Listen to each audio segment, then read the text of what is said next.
Olá, aqui é o professor Alan. Vamos dar sequência na resolução da prova da OBMEP de nível 3. Paramos aqui na questão de número 18, que diz o seguinte: 10 crianças brincam na aula de educação física. Cada uma delas está dentro de um círculo. Cada um dos 10 círculos contém um número preto e um número vermelho, diferentes entre si, de modo que cada número de 1 a 10 aparece uma única vez na cor vermelha e uma única vez na cor preta.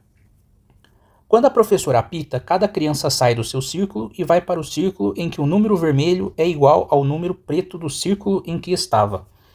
No primeiro apito, todas as crianças saíram dos seus círculos. No terceiro apito, 3 crianças voltaram para seus círculos iniciais. E, no quinto apito, 5 crianças retornaram ao seu lugar de origem. Em qual apito, todas as crianças voltarão para seus círculos iniciais?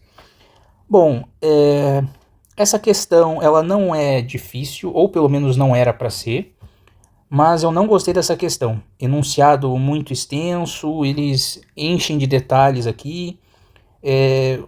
Na minha opinião, o que aconteceu aqui? Primeiro, essa é uma questão de MMC. Tá? Com MMC você mata o problema aqui. Mas eu acho que quem fez essa questão falou assim, poxa, é uma prova de nível 3, né? Mas uma questão de MMC, então ele deu essa complicada aqui no enunciado. Mas o que acontece? Vamos lá. Nós temos 10 crianças e elas estão dentro de 10 círculos e existem números ali. Tem até uma imagem aqui para ajudar. Então tem um menininho aqui, aí nesse círculo eu tenho 2 preto e o 9 vermelho. Quando a professora apitar, ele vai para qual círculo? Como aqui o número 2 é o que está preto, ele vai para o círculo onde o 2 é vermelho. Beleza. E assim por diante, né? Isso vale para todas as crianças ali. São 10 crianças. Então nós temos 10 crianças. Legal. Aí ele menciona que no primeiro apito todas as crianças saem dos seus círculos. E isso é óbvio. Por que é óbvio? Porque ele menciona que não pode ter 2 crianças no círculo. Né? Toda vez que a professora apita, a criança sai de um círculo e vai para outro. Né? E não só tem essa questão, mas pensa assim, como os números aparecem uma única vez de cada cor, né, não faz sentido a criança ficar presa ali no círculo. Né? Então essa primeira etapa aqui é bastante óbvia. No terceiro apito, 3 crianças voltaram para os círculos iniciais. Opa, peraí. Isso aqui já quer dizer outra coisa. Vou pegar aqui uma página em branco, eu vou fazer um desenho e a gente já continua. Beleza, fiz aqui o desenho. Então imagina que as 3 crianças mencionadas ali estão nesses círculos que eu desenhei. Não é bem um círculo, né? Mas, enfim. Então, se eu tinha uma criança A nesse círculo, quando apitou uma vez, ela veio para cá.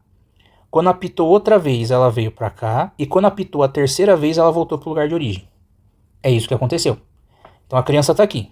Apitou 1, 2, 3.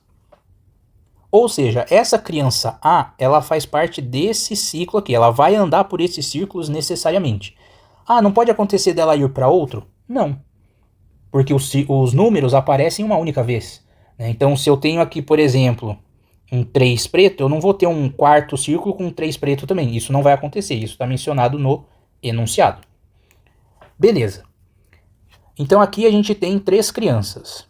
Vou colocar os nomes aqui. Ó. Como os números são preto e vermelho, eu vou deixar as crianças de verde. Então, tem a criança A, a criança B e a criança C. Beleza. E eles fazem parte... Né, quando apita 3 vezes, elas voltam para o lugar de origem. E eu espero que esteja claro que isso vale para todos. Né? Então, se o B está aqui, apitou 1, 2, 3, voltou. Aí o C apitou 1, 2, 3, voltou. Beleza. O que mais que o enunciado diz? No quinto apito, 5 crianças retornaram ao seu lugar de origem. Opa, peraí. As crianças A, B e C fazem parte desse grupo que no quinto apito voltou para o lugar de origem? Não. Por quê? Primeiro motivo, e eu acho que o mais óbvio aqui, elas não saem para um outro círculo. Né? Elas vão ficar ciclicamente aqui. Mas matematicamente falando, como que a gente expressa isso? O 3 e o 5 são primos entre si. Então, se de repente ela fala assim, no nono apito, aí beleza. Aí essas crianças fariam parte daquele grupo. Né? mas não é o caso. Então, como o 3 e o 5 são primos entre si, então a gente tem outras 5 crianças que estão num ciclo ali de movimento. Vou fazer mais um desenho aqui, a gente já volta. Beleza, desenhei mais 5 círculos aqui. Então, vamos pegar agora a criança D.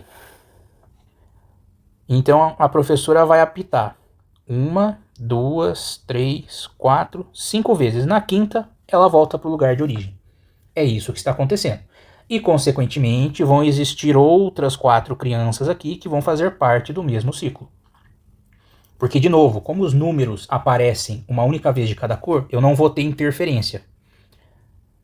E o 3 e o 5 são primos entre si, né? Então não vai ter uma coincidência ali. Bom, até um certo ponto, né? No 15º apito, aí sim, né, esses dois grupos vão se mover.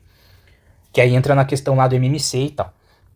Então, bom, já que eu estou preenchendo aqui com as letras, eu vou continuar. Deixa eu pegar a cor aqui. E, F, G e H. Beleza. Eu não sei vocês, mas eu contei 8 crianças.